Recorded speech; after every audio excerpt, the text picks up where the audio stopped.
आदाब,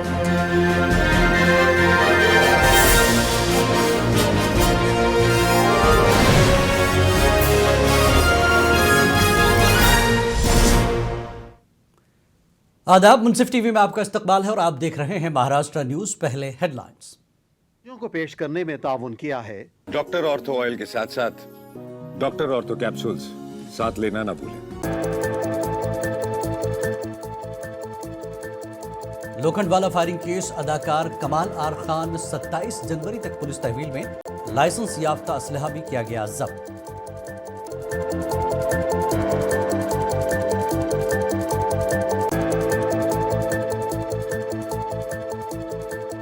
सिखों के 90 गुरु तेग बहादुर जी की 350वीं बरसी, नांदेड़ गुरुद्वारा में शहीदी समागम प्रोग्राम मुनक्किद।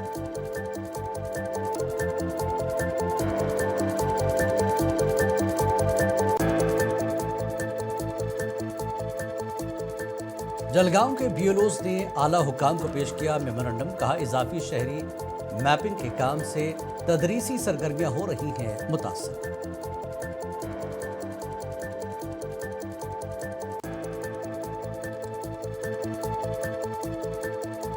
कोरियर के जरिए सोना स्मगल करने की कोशिश, 2 अफराद को किया गया गिरफ्तार, भारी मकदार में सोना बरामद।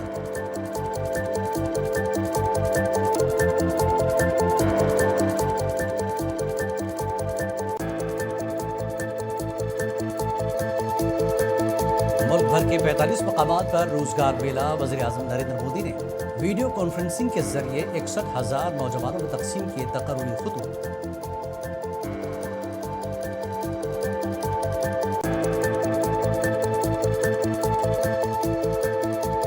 T20 वर्ल्ड कप में बांग्लादेश की जगह स्कॉटलैंड को किया गया शामिल, आईसीसी ने दी जानकारी।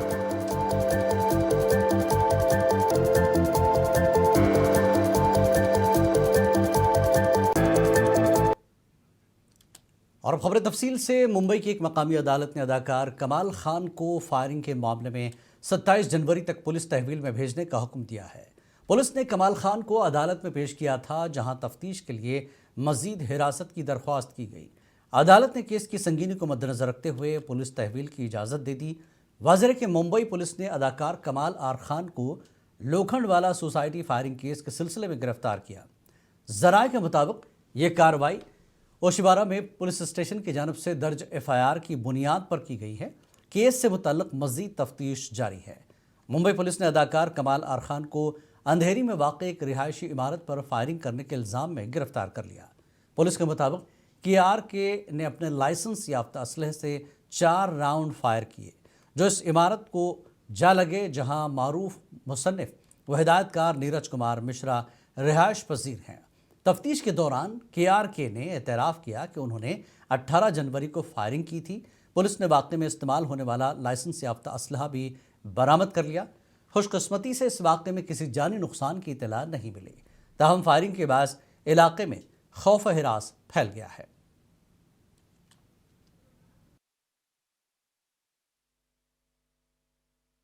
देखिए, पूरा मामला ये है कि थोड़े दिन पहले, लगभग एक हफ्ता पहले, एक मिस्टर नीरज मिश्रा हैं, वो रहते हैं नालंदा बिल्डिंग में, लोखंडवाला बैक रोड पे। वहाँ पे उनका कंप्लेंट ये था कि किसी ने फायरिंग की और कि कोई हताहत नहीं हुआ, कोई घायल नहीं हुआ, और उसी बिल्डिंग में से किसी और फ्लैट पर भी गोली चली, ऐसा पुलिस का ऐसा एलिगेशन था।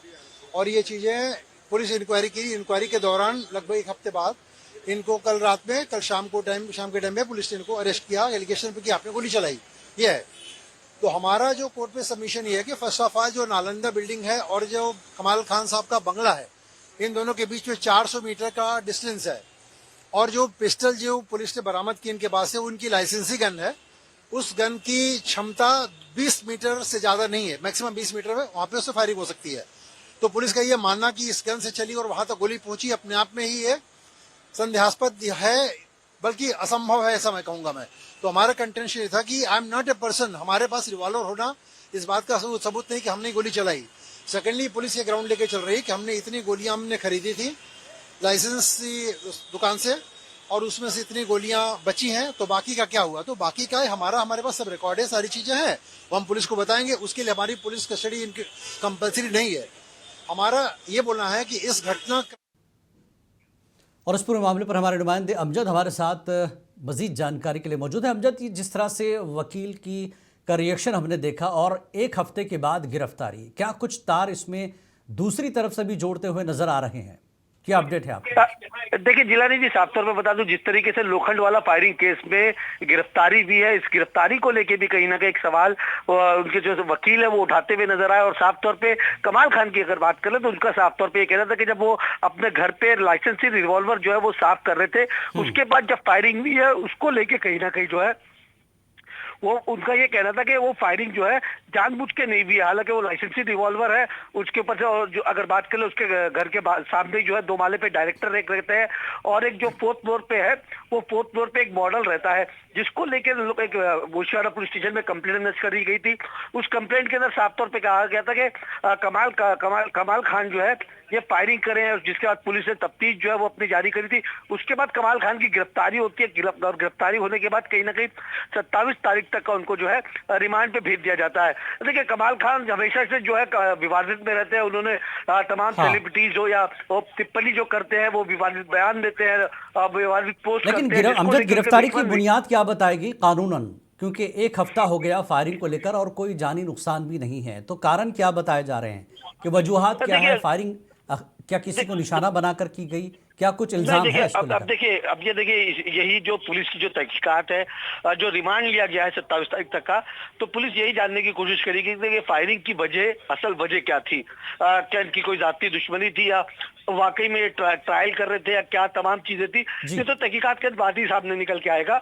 पुलिस ने जो रिमांड लिया है, रिमांड के बाद ही जब कोर्ट में प्रोड्यूस किया जाएगा तो उसके बाद रिमांड कॉपी जब पेश की जाएगी तो उसके अंदर तमाम तफसीलात जो है वो लिखी होगी और तमाम बयानात को पूरा एनालिसिस किया जाएगा और तमाम चीजें जो है वो देखी जाएगी। जी, बहुत बहुत शुक्रिया अमजद इस पूरी जानकारी के लिए। बहरहाल वकील के मुताबिक और जिस तरह से बातें सामने आ रही है कि कमाल खान के गन से जो फायर किया गया था वो 20 मीटर और उससे आगे के डिस्टेंस को लेकर शुकूक व शुबहात पैदा हो रहे हैं, जिसकी तहकीकात अभी जारी है। आगे बढ़ते हैं अगली खबर की तरफ। नांदेड़ में सिखों के 90 गुरु तेग बहादुर जी की 350वीं शहादत की बरसी के मौके पर एक अजीमुशान तकरीब शहीदी समागम का इनकाद किया गया, जिसमें मजहबी अकीदत व एहतराम के साथ अरदास अदायगी की गई। इस मौके पर बड़ी तादाद में सिख बरादरी के अफराद, मजहबी लीडर्स और अकीदतमंद शरीक हुए। तकरीब में गुरु तेग बहादुर जी की अजीम कुर्बानियों और मजहबी आज़ादी के लिए उनके जद्दोजहद को खराज अक़ीदत पेश किया गया।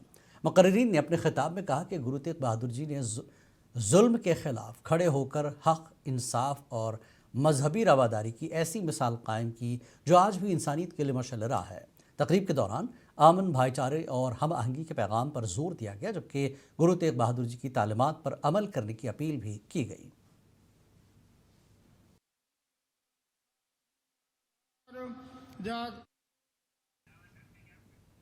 सिखों के 90 गुरु श्री गुरु तेग बहादुर जी की 350वीं अजीम शहादती तकारीब हिंद चादर के मौके पर आज नांदेड़ शहर मुकम्मल तौर पर रूहानियत और अकीदत के रंग में रंग गया।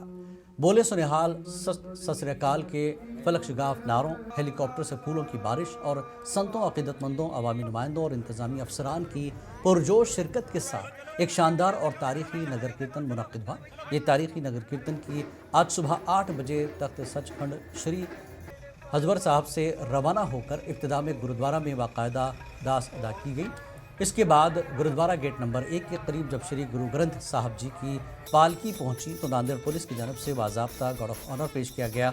इस मौके पर गुरुद्वारा के अहाते पर हेलीकॉप्टर के जरिए की गई फूलों की बारिश मंजर को निहायत दिलकश और यादगार बना गई। जिला collector Rahul Kardile, police superintendent Avinash Kumar, Nanded Waghala municipal corporation के कमिश्नर महेश कुमार दीगर मौजूद थे।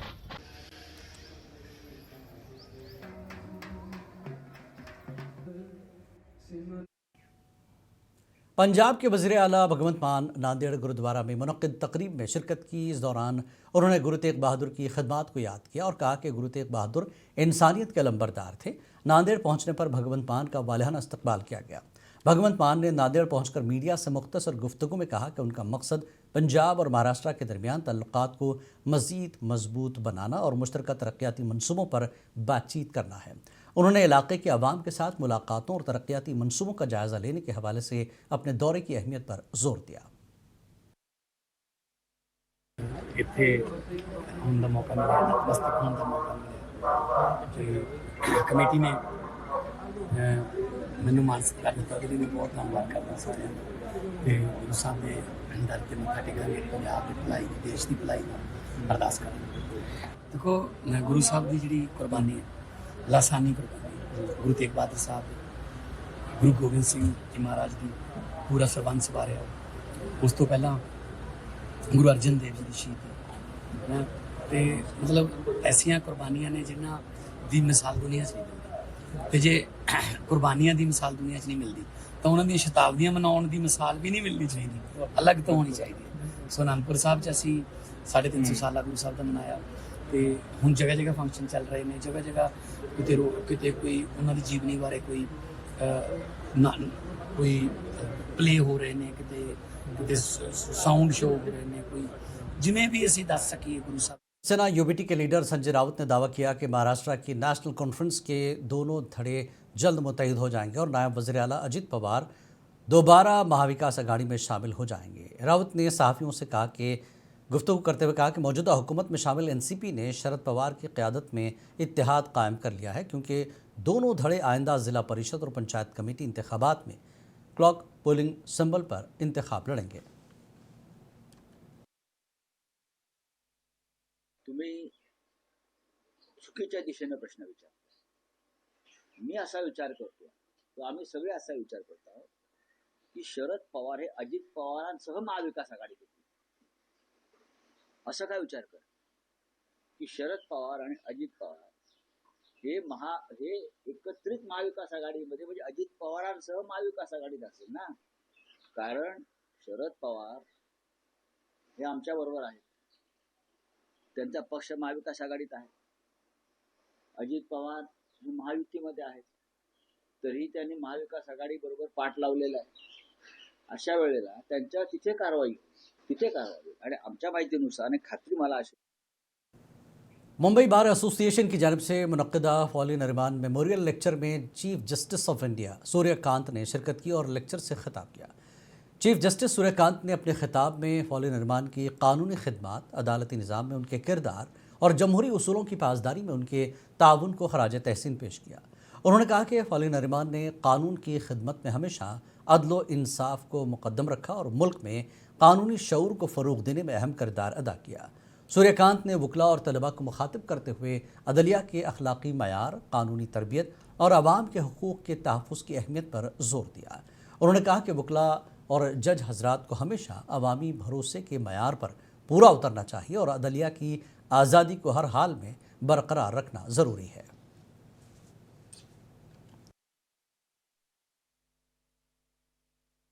It is my proud privilege and profound pleasure to deliver this memorial lecture in honor of Shri Fali Sahib Nariman, whose life and career unfolded as a living chronicle of the Indian Constitution. His practice began in 1950, the very year the Constitution of India came into force.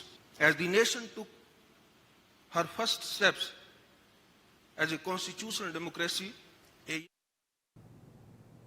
Jalgaon city assembly हल्का number 13 के तमाम polling booth level officers मुअद्दबाना तौर पर यह memorandum पेश कर रहे हैं कि हम गुज़श्ता कई बरसों से अपनी बुनियादी जिम्मेदारी यानी स्कूल में तदरीसी खिदमात अंजाम देते हुए इलेक्शन कमीशन ऑफ इंडिया की हिदायत के मुताबिक BLO के तौर पर भी पूरी ईमानदारी, लगन और जिम्मेदारी के साथ कौमी फ़रीज़ा अदा कर रहे हैं। हालिया दिनों में हमें शहरी इलाकों में मैपिंग का इजाफी काम सौंपा गया। ये काम नहायत पेचीदा और वक्त तलब है, खुसूसन शहरी इलाकों में जहाँ गलियों, इमारतों और वोटर डेटा की तफसीलात इंतहाई बारीकी से तैयार करनी पड़ती है। इस इजाफी ज़िम्मेदारी की वजह से हम अपनी तदरीसी खिदमात पर पूरी तवज्जो नहीं दे पा रहे हैं, जिससे तलबा को तालीमी नुकसान हो रहा है, जिसकी वजह से असातिज़ा की जहनी हालत ख़राब हो रही है। इसकी वाज़ेह मिसाल ये है कि कई रियासतों में BLO ने खुदकुशी भी की है। हमें खदशा है कि हमारे साथ ऐसा कोई वाक़या पेश ना आए।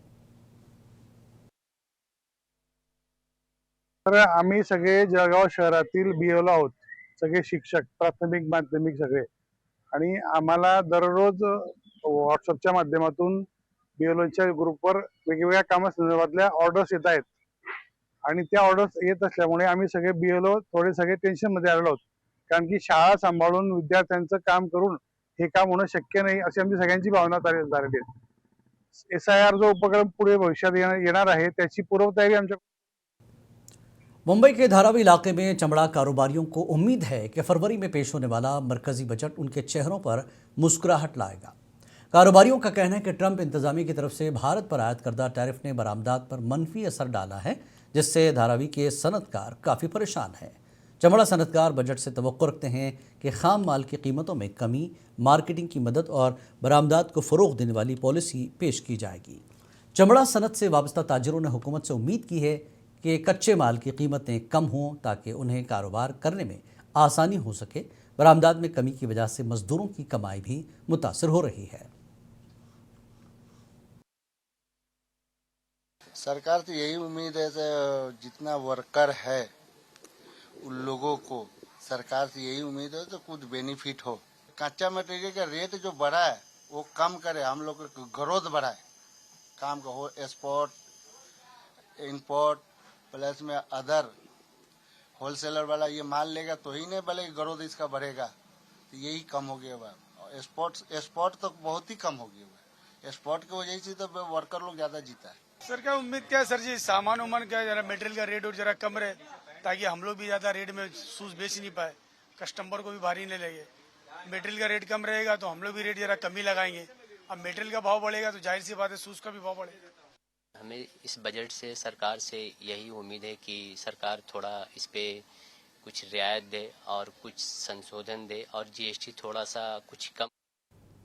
वज़ीर-ए-आज़म नरेंद्र मोदी ने हफ्ते के रोज़ 18वीं रोज़गार मेले में कहा कि भारत मुख्तलिफ ममालिक के साथ तिजारत और आमदोरफ्त के मुआहदे कर रहा है जो नौजवानों के लिए नए मौक़े पैदा करेंगे। वज़ीर-ए-आज़म मोदी ने मुल्क भर के 45 मकामात पर वीडियो कॉन्फ्रेंस के जरिए मुनक़दा मेले में 61,000 तकरूरी खतूत नौजवानों को सौंपे। वज़ीर-ए-आज़म ने कहा कि भारत में दुनिया के सबसे ज़्यादा नौजवान हैं और हुकूमत मुल्क के अंदर और बैरून मुल्क इनके लिए रोज़गार के नए मौक़े पैदा करने की कोशिश कर रही है। PMO के मुताबिक इस तरह के रोज़गार मेलों के ज़रिए अब तक 11 लाख से ज़्यादा तकरूरी खतूत जारी किए जा चुके हैं और नौजवान मुख्तलिफ वजारतों और महकमों में खिदमात अंजाम देंगे, जिनमें वजारत दाखिला, सेहत व ख़ानदानी बहबूद, माली खिदमात और आला तालीम शामिल है। आप सबको मेरा नमस्कार।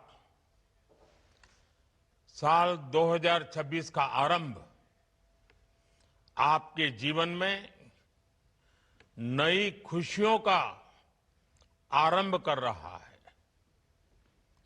इसके साथ ही जब बसंत पंचमी कल ही गई है तो आपके जीवन में भी ये नई वसंत का आरंभ हो रहा है। भारत की क्रिएटर इकोनॉमी बहुत तेज गति से ग्रो कर रही है। इसमें भी युवाओं को नई नई अपॉर्चुनिटीज मिल रही है। मेरे युवा साथियों,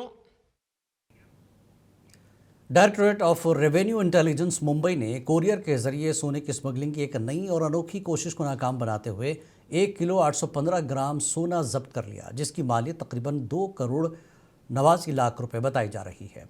इस सिलसिले में पुलिस ने 2 अफराद को भी गिरफ्तार किया। DRI हुक्काम के मुताबिक ये कोरियर कंसाइनमेंट रियाद से मुंबई के इंटरनेशनल कोरियर टर्मिनल पर पहुंची थी। जांच के दौरान मालूम हुआ कि सोना मेट ग्राइंडर के अंदर निहायत चालाकी से छुपाया गया था। तफसीली जांच और मशीन को मुकम्मल तौर पर खोलने के बाद हुक्काम ने इसके अंदरूनी गियर को तोड़ कर देखा, जहां से मुख्तलिफ साइज़ के 32 कटे हुए सोने के टुकड़े बरामद किए गए, जो इंतहाई महारत के साथ गियर के अंदर छुपाए गए थे।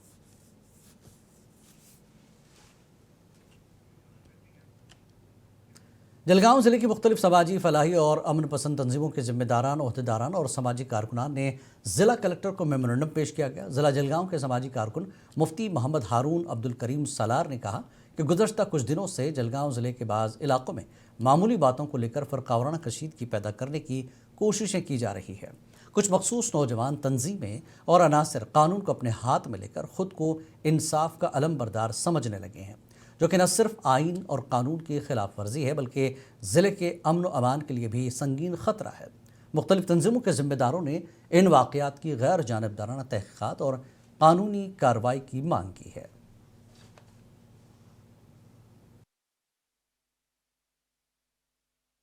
पूरे जिले के अंदर जो कुछ भी माहौल बनाने की पिछले कुछ दिनों से कोशिश हो रही है, हमने जो वड़गांव का मैटर था उसके अंदर भी जो निवेदन दिया उस पर भी कार्रवाई हुई, लेकिन अभी भी कुछ आरोपी फरार है।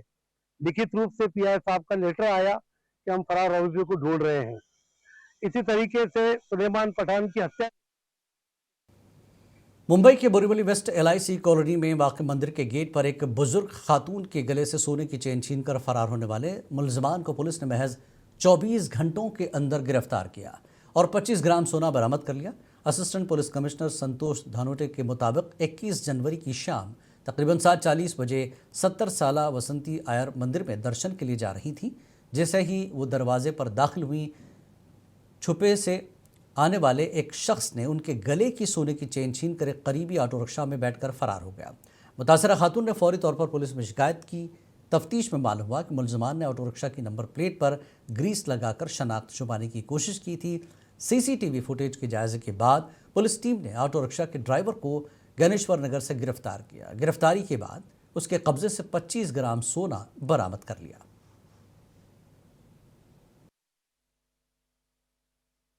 MHB police station CR number 35/2026 robbery का सेक्शन रॉबरी केस रजिस्टर किया था उनके अगेंस्ट। उसका इन्वेस्टिगेशन 3 टीम बनाया था हमने, एमएचबी गोरई और गोरवली का, और हमने टीम बना के एक औरत थी आयर करके 70 साल की उम्र थी, वो अपने आया।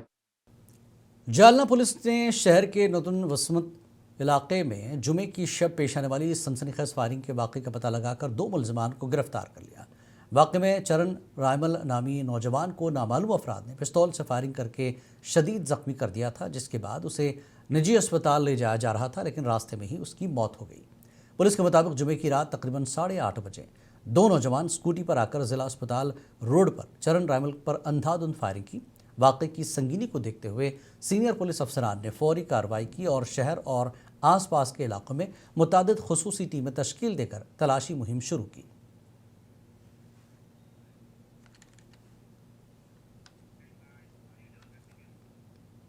नवी मुंबई के महापे MIDC में केमिकल फैक्ट्री में भयानक आग भड़क उठी। आग W177 नंबर पर वाक़ केमिकल बनाने वाली फैक्ट्री बेटा कैम्प में लगी है। आग लगने की इत्तला मिलते ही फायर ब्रिगेड की कई गाड़ियां फौरी तौर पर मौके पर पहुंची और तवील जद्दोजहद के बाद आग पर काबू पा लिया।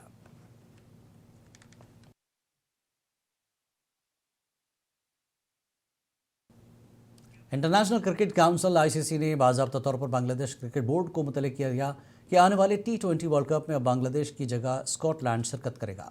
ये फैसला उस वक्त सामने आया जब बांग्लादेश ने सिक्योरिटी खदशात के सबब भारत का सफ़र करने से इनकार कर दिया। ज़राए के मुताबिक ICC के चेयरमैन जय शाह समेत सीनियर अफसरान ने यह फैसला लिया।